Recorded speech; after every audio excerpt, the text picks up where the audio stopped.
Everyone, I hope you all are doing well and learning from my videos. तो इस video में हम बात करेंगे शांति निकेतन में be added to world heritage site.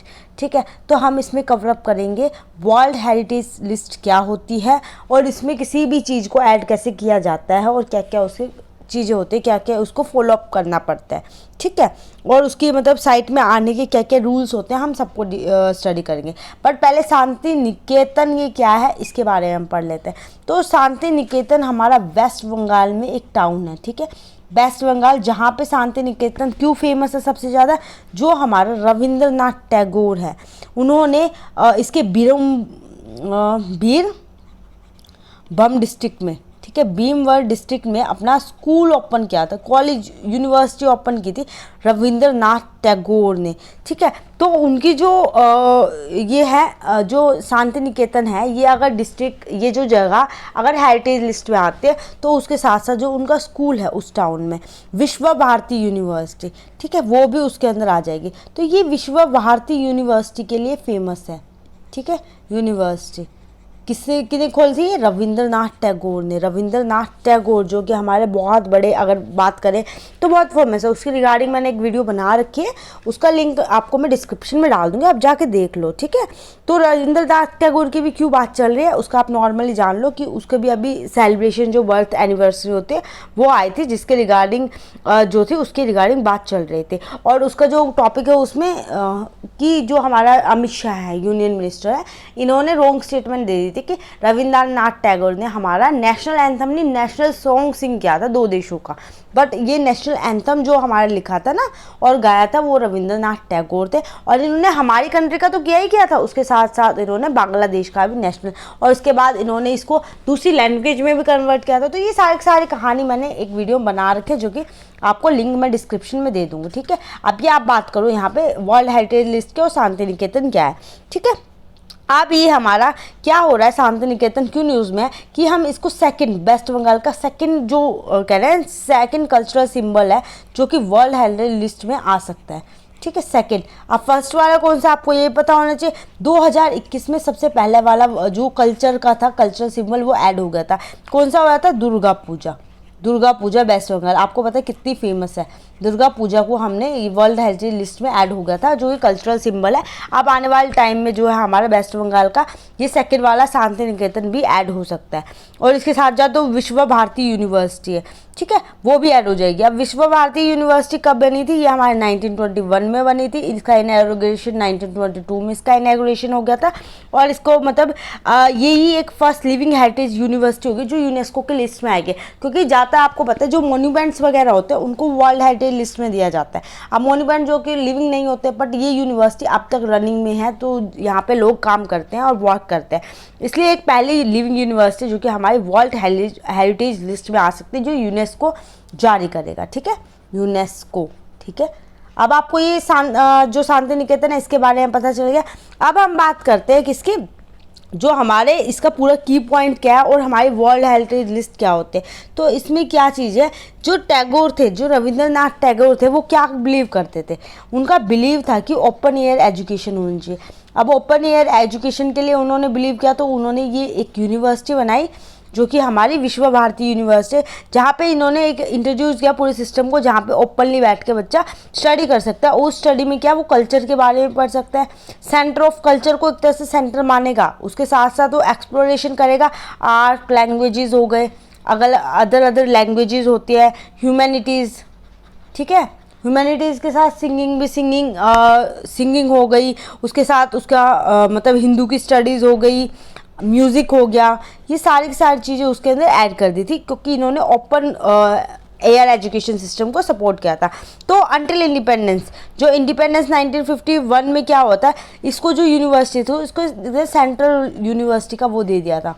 ठीक है, ये एक सेंट्रल यूनिवर्सिटी बन गई थी हमारी, और जो ये कब दिया था? 1951 के अंदर दिया था। और कौन से एक्ट के थ्रू दिया था? ये सेंट्रल एक्ट के थ्रू इन्हें इसका वो दिया गया था इनके हाथ में कि हाँ, ये सेंट्रल एक्ट के थ्रू हमारी सेंट्रल यूनिवर्सिटी बन गई है। और 1921 में ये हमारे रविंद्रनाथ टैगोर ने खोली थी। ठीक है, अब हम बात करते हैं इसमें वर्ल्ड हेरिटेज साइट। मैं इतनी देर से बोल रही हूँ, ठीक है। वर्ल्ड हेरिटेज साइट ये क्या होती है और ये कैसे आया है, इसकी पूरी पूरी कहानी हम इस वीडियो के थ्रू जान लेंगे।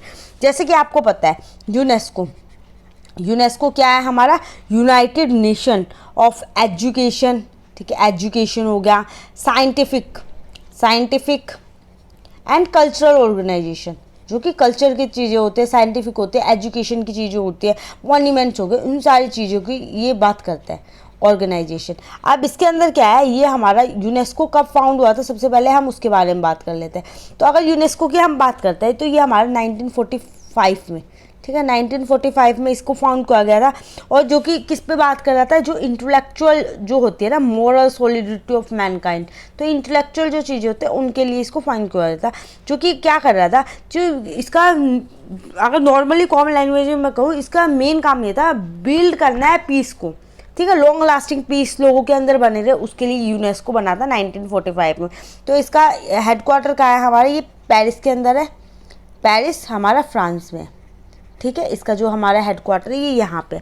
तो इसके इनिशिएटिव क्या था, इसका जो मेजर इनिशिएटिव था ना यूनेस्को का हमारा, कि मैन, जो हमारा मैन है और जो हमारे बायोस्फीयर्स प्रोग्राम है उनको फॉलो करना, ठीक है। बायोस्फीयर्स जो हमारे इन्वायरमेंट से रिगार्डिंग है उनको। और इसने एक वर्ल्ड हेरिटेज प्रोग्राम भी इसने स्टार्ट किया था। उसके साथ ग्लोबल जियो पार्क नेटवर्क, जो कि जो पार्क वगैरह होते हैं उनके रिगार्डिंग इसने नेटवर्क ऑफ क्रिएटिव सिटीज़, ठीक है, नेटवर्क ऑफ क्रिएटिव सिटीज़ के लिए भी इसने किया था। एटलस ऑफ वर्ल्ड लैंग्वेज, जो वर्ल्ड की लैंग्वेज है उसके लिए भी इसने एक तरह से सारे के सारे इनिशिएटिव किया था। एटलस ऑफ वर्ल्ड लैंग्वेज के अंदर कौन सी वाली लैंग्वेज, जो कि डेंजर लैंग्वेज है, उनके लिए इसने बात की थी। तो ये हमारी यूनेस्को के अंदर आ गए, ठीक है। अब इसने जो भी वर्ल्ड हेरिटेज लिस्ट की बात करते हैं, ठीक है, वर्ल्ड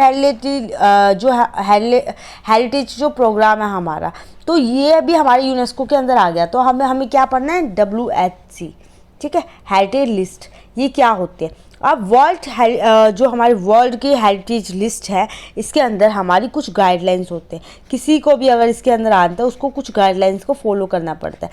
अब वो कौन सी गाइडलाइंस है, कि जैसे 2019 में यूनेस्को ने क्या बोला था, कि यूनेस्को ने कहा था कि ये मैंडेटरी है, कोई भी मोन्यूमेंट्स वगैरह है, ठीक है, मोन्यूमेंट हो गए, कल्चरल साइट हो गई, उनको टेंटेटिव लिस्ट में आना पड़ेगा, ठीक है। टेंटेटिव लिस्ट कौन सी होती है, जिसमें इनको 1 साल का टाइम पीरियड पूरा करना पड़ेगा इस लिस्ट में रह के। एक साल का उसमें टाइम पीरियड करेंगे, उसके बाद इनको नॉमिनेशन के लिए लिया जाएगा, ठीक है, नॉमिनेट किया जाएगा और उसके बाद इसको देखा जाएगा कि इसको वर्ल्ड हेरिटेज लिस्ट में डालना है या नहीं डालना। तो ये सारी की सारी चीज़ें हैं, ये इसका एक तरह से गाइडलाइन है कि डालें या ना डालें, ये सारी चीज़ें आगे बात होते हैं। तो अब व्हाट इज़, ये है क्या, जो वर्ल्ड हेरिटेज लिस्ट WHL की बात कर रही हूँ, तो ये एक तरह से है क्या, तो WHL, एक सेकेंड, जो हमारे वर्ल्ड हेरिटेज लिस्ट है ये हमारी क्या है, ये एक तरह से वर्ल्ड हेरिटेज साइट है जो कि हमारे लिस्ट ऑफ यूनेस्को के अंदर आती है, जिसके अंदर कल्चरल, अगर किसी भी जगह की कल्चरल बहुत ज़्यादा वैल्यू है, उसके कल्चर, जैसे दुर्गा पूजा को ऐड कर रखा है ना, उसका फिजिकली बहुत अच्छा सिग्निफिकेंस है, जो लोगों को मतलब बहुत ज़्यादा मोटिवेट कर रहा है, बहुत ज़्यादा डायरेक्शन दे रहा है, फिजिकल सिग्निफिकेंस है, तो वो सारी चीज़ें इसके अंदर है उस जगह में, तो उसको हम टेंटेटिव लिस्ट में डाल सकते हैं। इसके साथ साथ जो इसकी साइट्स हैं, वर्ल्ड हेरिटेज साइट्स हैं, इसके अंदर क्या है, वो जो चीज़ें हैं ना, उसके अंदर 1 साल तक टेंटेटिव लिस्ट में आएगा, तो वो इंटरनेशनली उसकी क्या वैल्यू है, ठीक है, इंटरनेशनल पे लोग उसको कैसे एडमायर कर रहे हैं, उसके थ्रू क्या क्या सीखने को मिल रहा है, तो वो सारी चीज़ें भी इसके अंदर देखी जाती है।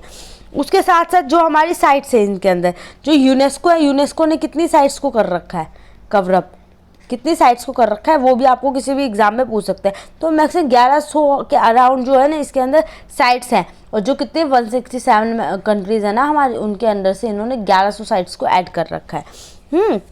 तो इसे 2021 में, इससे पता है क्या, एक बहुत बड़ा काम ये भी कर रखा है, किसी साइट को ये अगर ऐड ऑन कर देता है तो उसको ये कभी भी रिमूव कर सकता है जब वो अपनी वैल्यू को खो देती है। वो कोई भी हो सकती है, कोई भी रीज़न हो सकता है। लाइक 2021 ने क्या करा था, ठीक है, आप इसके नेगेटिविटीज़ की बात कर लेते हैं। आप 2021 में इसने किया था, एक सेकेंड,